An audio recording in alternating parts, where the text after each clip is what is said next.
Kevin's going to give his testimony, isn't that great? Amen. But before he does so, I'd just like to honour him on behalf of the church for his servant heart. Yes. Down through the years, Kevin has served this church so well. So quietly and in the background, and without him, lots of things are not going to be done without Kevin.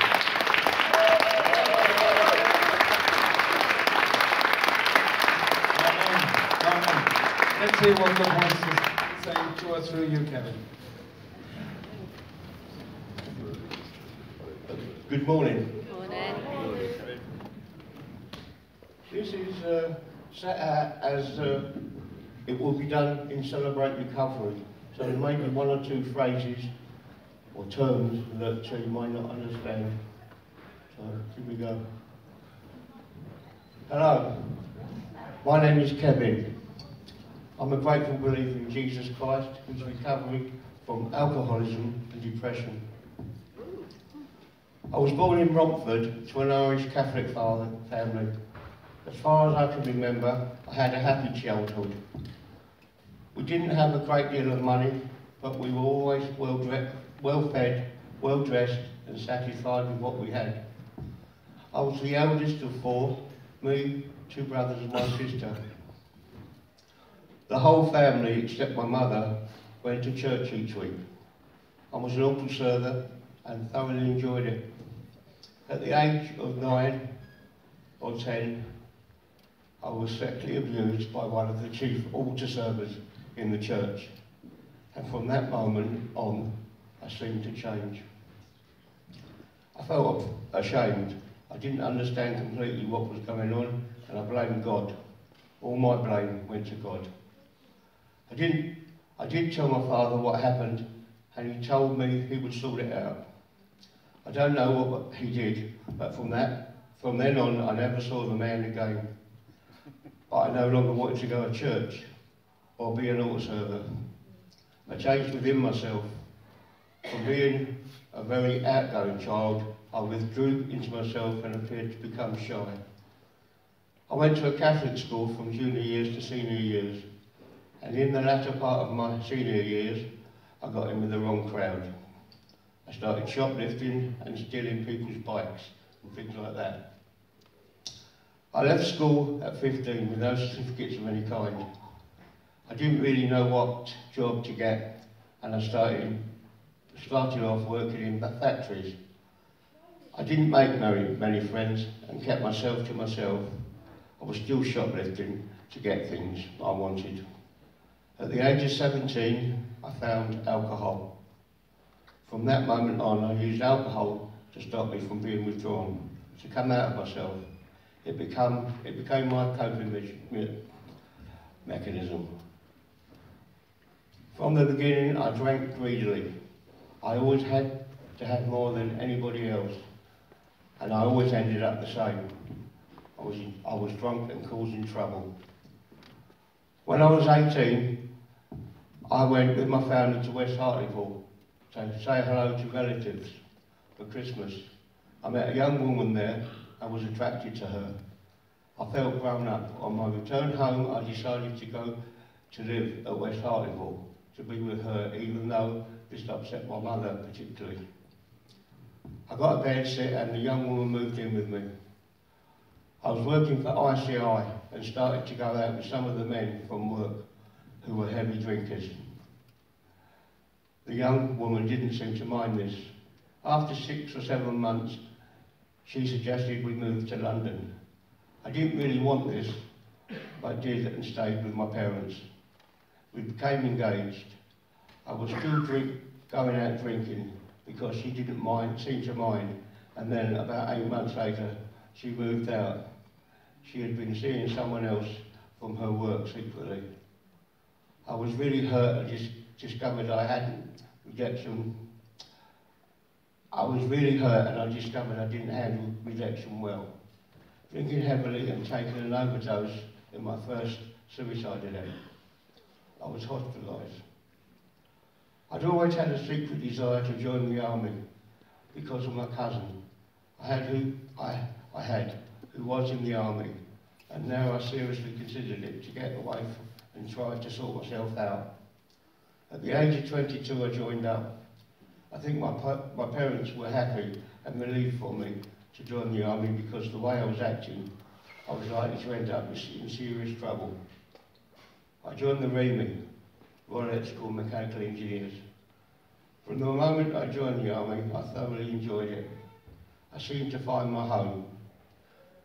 Within the army there was a drinking culture. Alcohol was easy to come by and most people drank heavily. This suited me down to the ground. I did well in the army for the first couple of years and became a very popular person because of the drink. I decided to do the para course. I passed the entry requirements and on the second attempt I seemed to really arrive home, as I then saw it.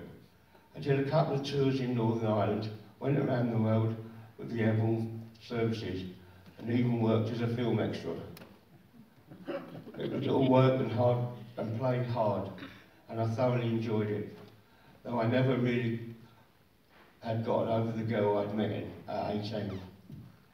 At about 26 or 27, whilst on leave, I met a young woman, needless to say, in a pub. I was attracted to her straight away. We started seeing each other, and at the end of my 2 weeks leave, we arranged to meet again. I went straight from leave onto a tour of duty in Cyprus. On my return, we got married. My drinking habits hadn't changed, but only for the worse as they had. My young wife and I moved into army quarters. At first it was all good, but it didn't take long for me to get back into my old habits and carry on drinking as if I was single. I was promoted to the rank of corporal, but this meant I had even more opportunity to drink because of the main functions held in the corporal's mess. There was always the same result. I was carried home and my wife was in tears. I did many tours of Northern Ireland at this time. My wife was left in our married quarters alone. She became very unhappy. I thought that if we had children, the added responsibility might calm me down and change my drinking habits. I tried without success and I resigned myself to having no children. Eventually I was posted to Berlin and my wife came with me. At first it was like a fresh start, all new and fun. But once I got into mess life once again, my drinking just got worse. Drink was cheap in Berlin, very cheap. I knew my wife was unhappy, but I took no notice. On our return to the UK, I was promoted to sergeant. The drinking in the sergeant's was even worse, and so I continued until I turned my 22 years. During the last 2 years of my military service, I was unfaithful to my wife. I found it difficult living with the guilt, and so I told her. But the same thing happened again, and I told her again. I knew nothing about making amends for the harm I'd done to others, except when to do so would harm them or others. Step 6. I now realise that I just wanted to make myself feel better. At the end of my military service, I obtained a civilian job with the army. My wife got a job in Aldershot and made some new friends there. She started going out, and then sorry.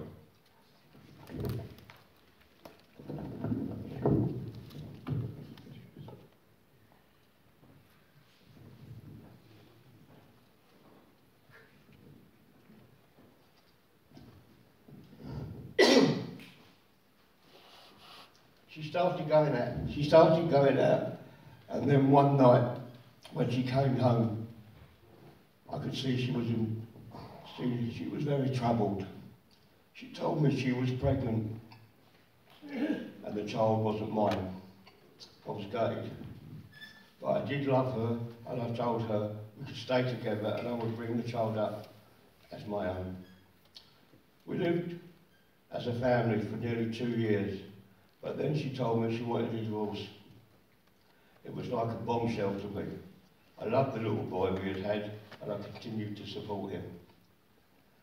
This was really a bad time for me emotionally.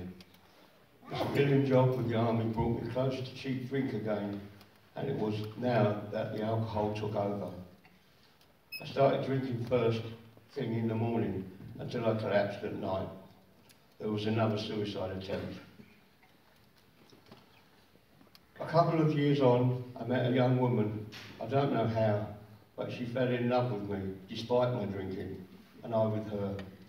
She was 20 years younger than me, and none of our parents were very happy when we started living together. Over the next 2 years, my young sister and both my parents died. I wasn't able to stay sober even for their funeral. I remember at my father's funeral, I was told that the woman I had been engaged to had died. I actually said that I was glad she was dead. This is not natural, and only alcohol fed these feelings. All the years of drinking, the denial of what had happened to me as a child, and the hurt of broken relationships had made me a very angry and bitter man. It must have been hell to live with me, and my girlfriend called the police to me a couple of times, had me leave a couple of times too. Then my health started to fail. I was diagnosed with Guillain-Barré syndrome and also neuron disease. My girlfriend told I was going to die, but I didn't. But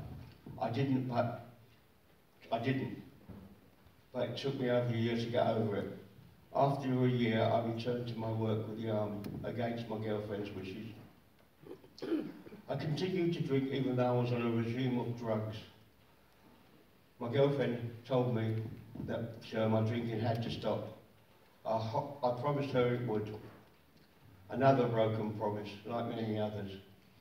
I became a secret drinker, fooling myself she would not notice. A couple of years passed by, and then I was diagnosed with cancer of the esophagus. My girlfriend and I got married before I went into hospital and had an esophagectomy. Once again, I defied the doctor's prognosis that I would die, this time from cancer. I returned to work after a year. The maximum the army would keep me my job open. Again, this was against my wife's wishes, as she didn't think I was well enough. And meanwhile, we had both moved into my parents' old home. It needed a lot of work, and though we managed as well as we could, I did as much as I could. I was struggling.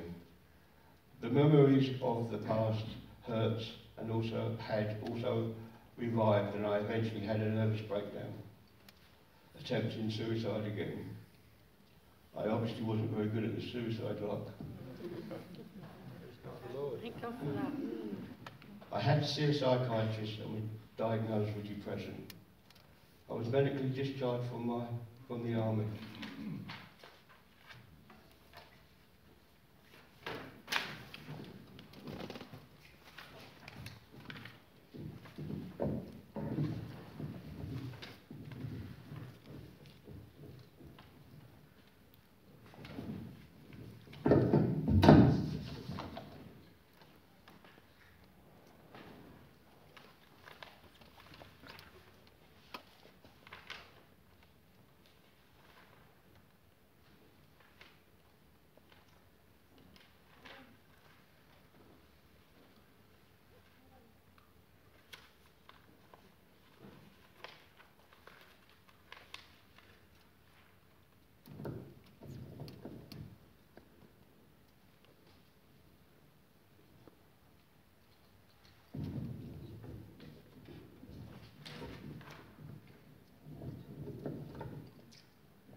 My wife suggested to get a new build home, so I was not under pressure to carry out repairs and improvements.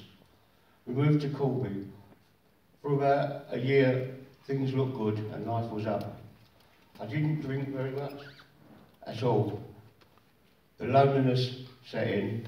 I had no friends or contacts in Corby, and my wife was working near London, so all was always away.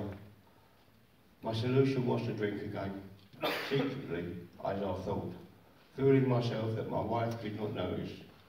She told me that if I didn't find help to stop drinking, then she wanted a divorce.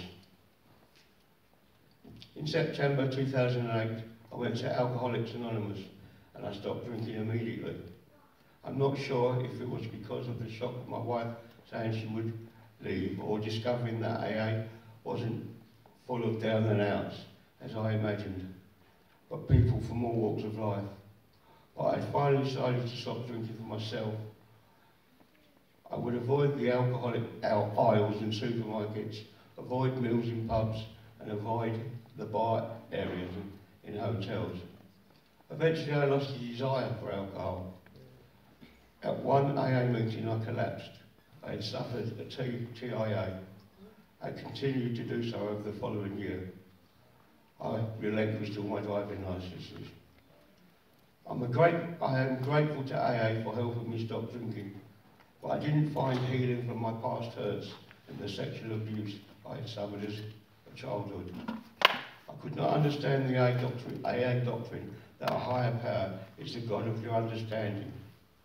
I always believed in God from a child, even though I continued to blame him. Then whilst at an AA convention, another member saw that I wasn't right. I told her that not everything was with AA sat right with me. She suggested I go to church and find God. This was like a red rag to a bull. I remembered what God had done to me. He had left me down, but I had no one else to turn.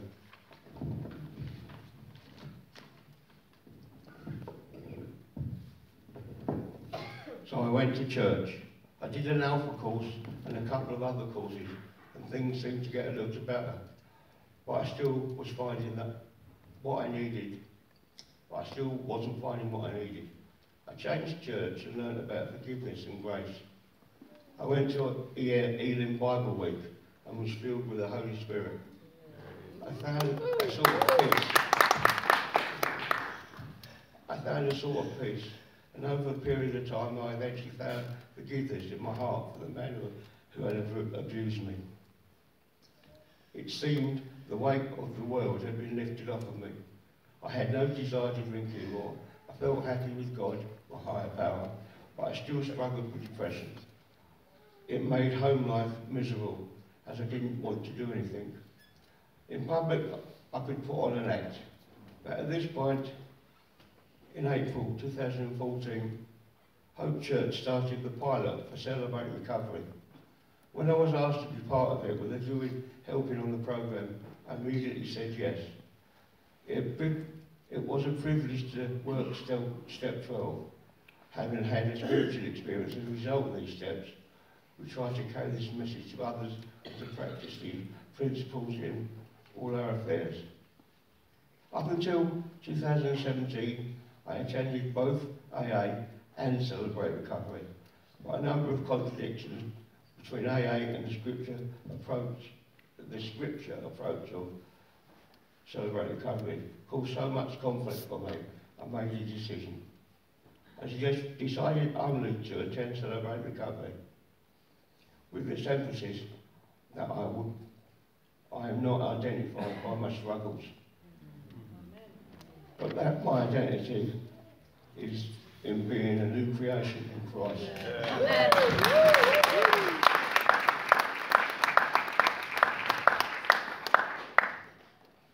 When I made this decision, it was though a shift had occurred in me. My depression no longer had the same control. Before I was feeling down, I would not come to Celebrate Recovery meetings, even though all the time I would be thinking about what stage of the meeting would be at. Now I would not want to miss it. I never felt so close to God as I have since making the decision.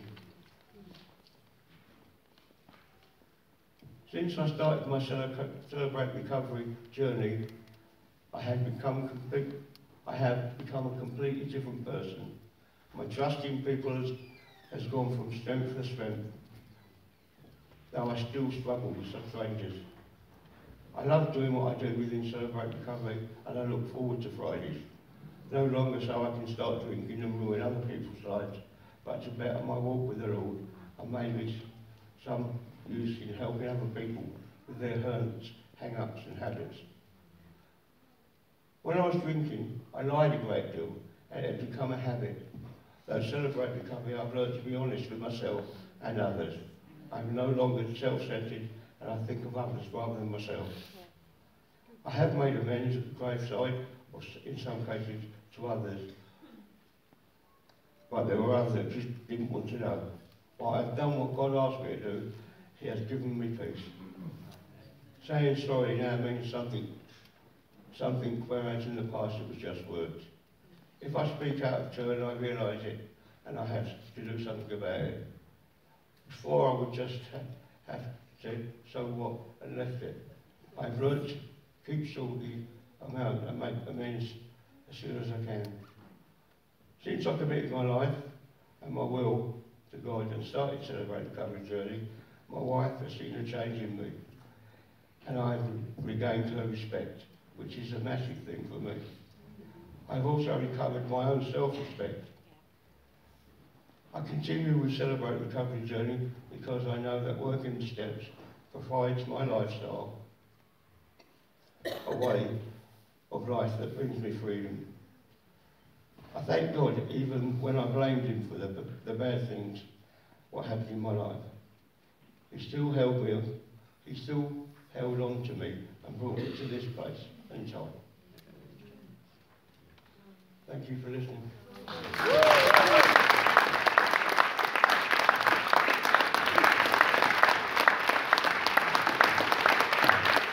Amen.